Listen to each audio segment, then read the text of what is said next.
Okay, going back to our story on what the air chief said about about Operation Sindoor, he said that India had brought down 6 aircraft of Pakistan, including 5 jets. I'm joined on the show by Major General retired Dhruv C. Katoj. General Katoj, always a pleasure to have you on the show. Welcome on the show. Sir, how significant is the air chief's statement, and what should we make of it? And more importantly, the timing of the statement. Thank you. You see, I think it is a very significant thing because the statement has been given by the Air Chief Marshal, and he was leading the operation. This was an Air Force-led operation. And anything which is stated by any of the service chiefs, please take it from me, there will never be any element which cannot be verified. The chiefs are very, very particular. The DGMOs of the 3 services, the DG, the Air Ops and the Naval Ops, and of course the DGMO of the Indian Army, whenever they give out a statement, it is vetted very, very profusely so that every single bit of information there is verifiable. Now, as this has come across from the Air Chief himself in an address, which was the Air Chief Marshal Katre's memorial address, and it is a 58-minute long talk which I've heard. I think it is very significant on multiple counts. But one thing I think, it sets it to rest. He has also talked about Balakot. When Balakot took place, everybody was asking for proof. Now, it is very difficult for people in uniform to actually give pinpoint proof. Okay, we have done this. This is the damage. We've got our photographs and all that. But beyond that, it's very difficult to prove it. In the operations which we carried out in Sindoor, we got the proof from 2 places. One was from the satellites, and secondly, the locals who took photographs post the event. So that proof came in.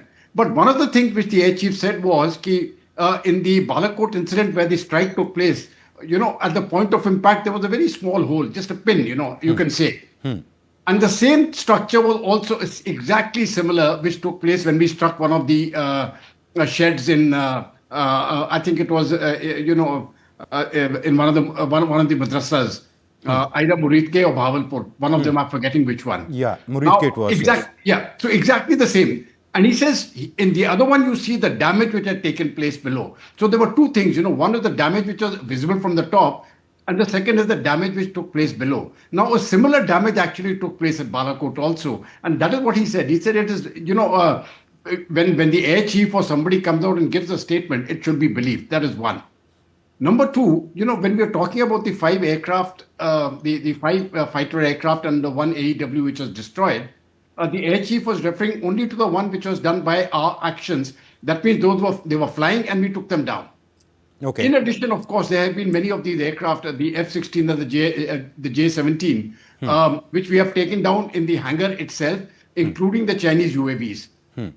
Now, we do not know how many there were, but my guess is that the Air Force is underestimating it, rightly so, because, you give a number, it doesn't turn out to be true, then people will say there's an exaggeration.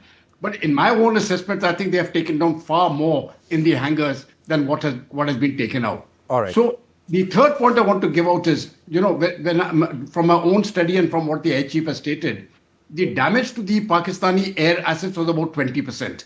They were not in a position to carry on.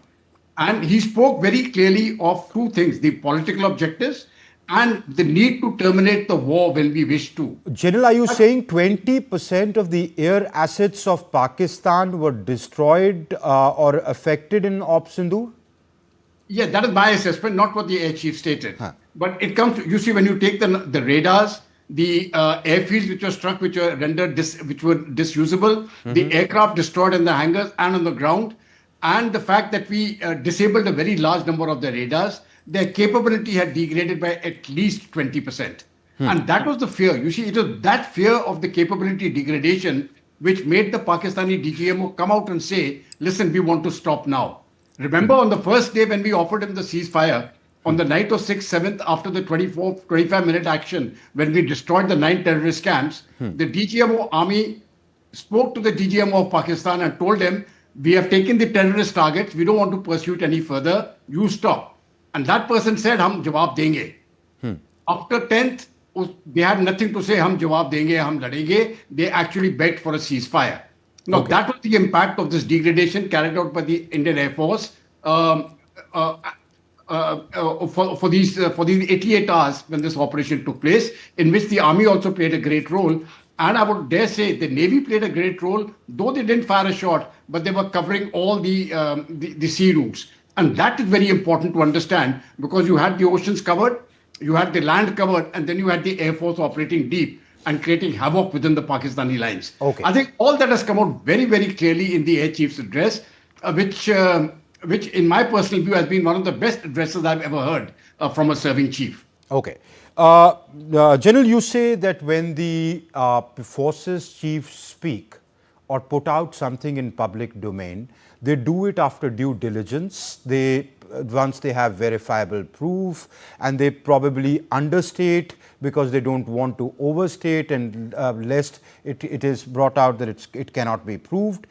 But the question is that the Indian Air Force or the Indian Armed Forces would have done their assessment, long back after the operation of the kind of damage caused to the other side and to our own side.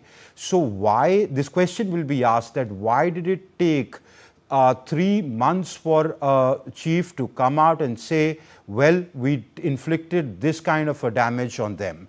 And that after the discussion in Parliament has taken place. So questions would be asked on that. Why would it take that long? No, I can understand that. But very frankly, the air chief wasn't trying to clear the air. He was giving an address to a group of officers, both veterans and serving officers in a particular area, which was, the memorial lecture. But the air chief would have known the media is there, it will go out as well. And No, this. absolutely. It was supposed to be for the, it was supposed to be for the debate. But may I also like to mention to you, well before the air chief had spoken, the Air Force had actually called people from the think tanks. I was one of them, where the same thing was stated, and this was well before the chief had spoken. Now the question is, when we put it out in the media that 5 fighter aircraft have been destroyed, nobody takes me seriously. That's the whole point. Every bit of information has been out in some form or the other in the media domain, but the question was the credibility was there. Like, Okay. I was briefed, attended a briefing in which, in the Air Force station in Delhi, and where the DG Air Ops was also present.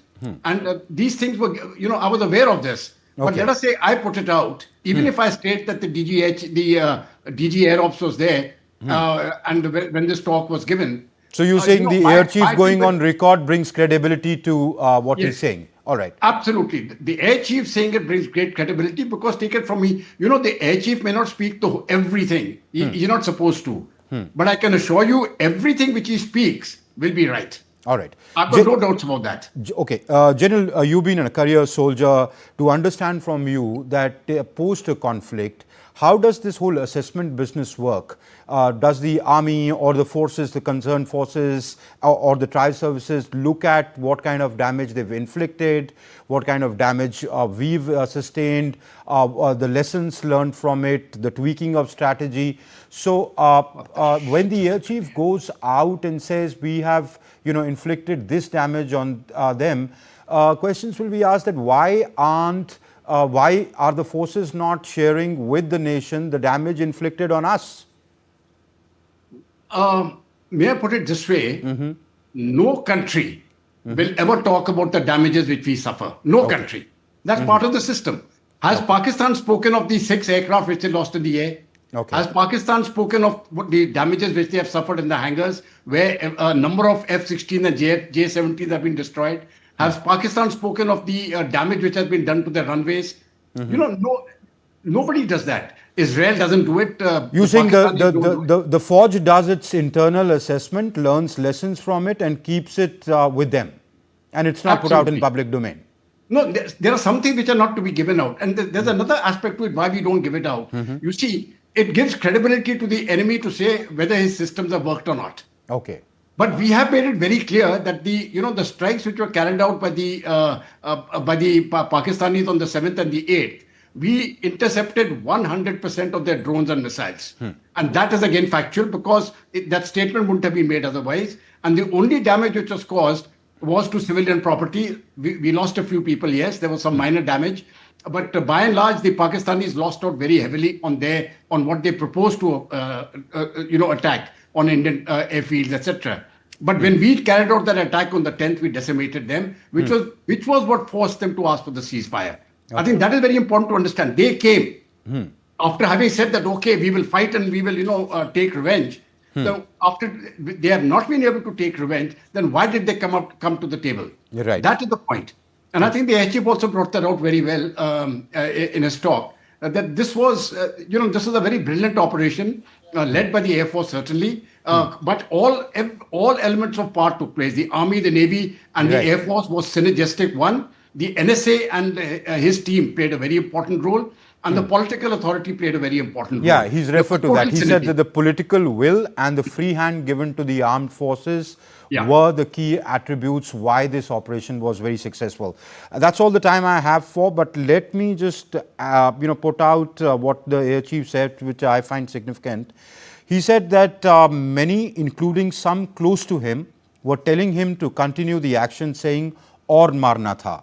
He emphasized that once the mission's objectives were achieved, it was important to close bring the conflict to an end rather than continuing it, because the military objective had been achieved. So I think that's also a very significant question, because this was raised in the political debate which took in Parliament, that why did you stop? So he said objectives were achieved, every operations is launched with an objective. That objective was achieved, and they asked for a ceasefire. We said, okay, let's do that. General Dhruv Katoch, thank you very much for being on the show and sharing your insights with us.